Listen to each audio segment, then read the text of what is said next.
کہتے ہیں کہ سوال کرنا علم کی چابی ہے.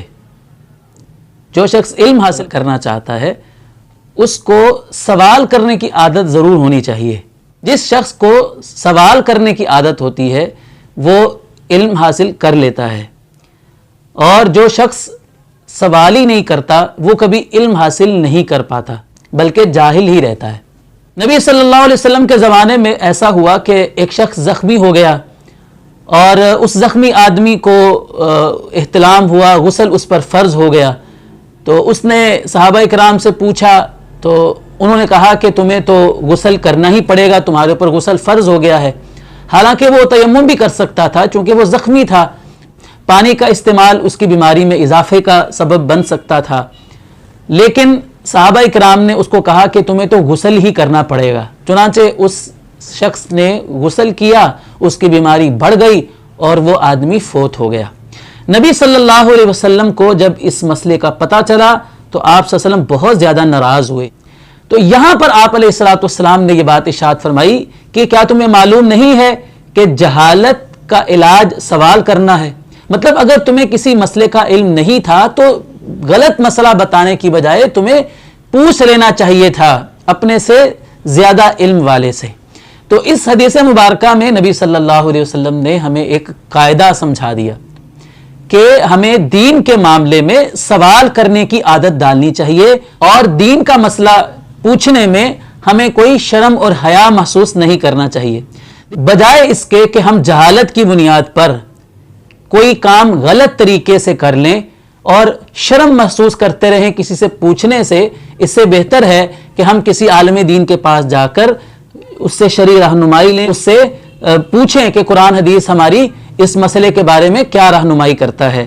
اللہ رب العزت نے قرآن مجید میں بھی یہ بات ارشاد فرمائی ہے کہ فَاسْأَلُوا أَهْلَ الذِّكْرِ إِن كُنتُمْ لَا تَعْلَمُونَ.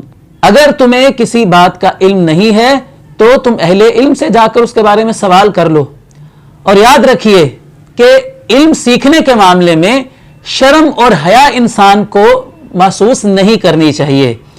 امام مجاہد رحمہ اللہ کا قول امام بخاری رحمہ اللہ نے صحیح بخاری میں نقل کیا ہے. وہ فرماتے ہیں کہ دو آدمی کبھی علم حاصل نہیں کر سکتے.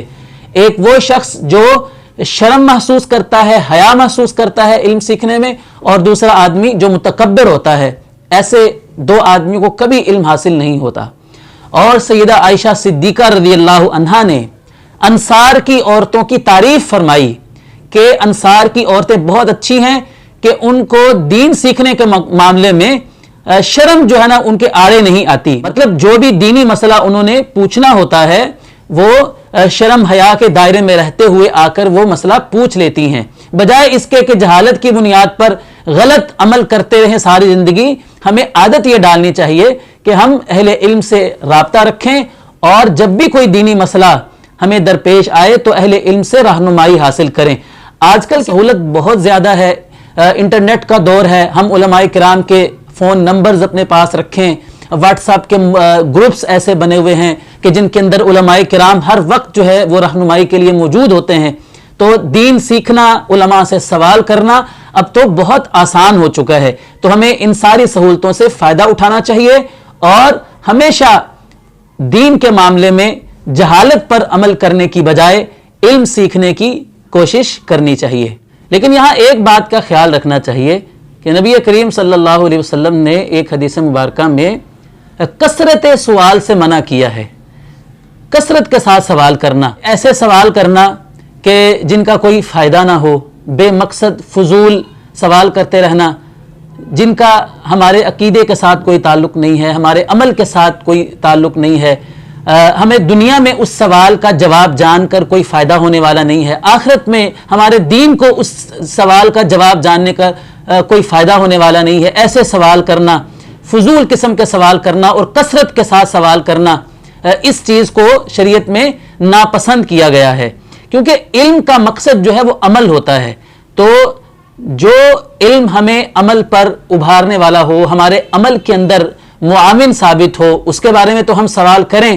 لیکن جس سوال کا جاننا ہمارے لیے نہ دنیا کے لیے فائدہ مند ہے، نہ آخرت کے لیے فائدہ مند ہے، نہ دین کے لیے فائدہ مند ہے، تو ایسے سوال کرنا شریعت میں پسندیدہ نہیں ہے، بلکہ نبی کریم صلی اللہ علیہ وسلم نے کثرت کے ساتھ سوال کرنے سے منع فرمایا ہے۔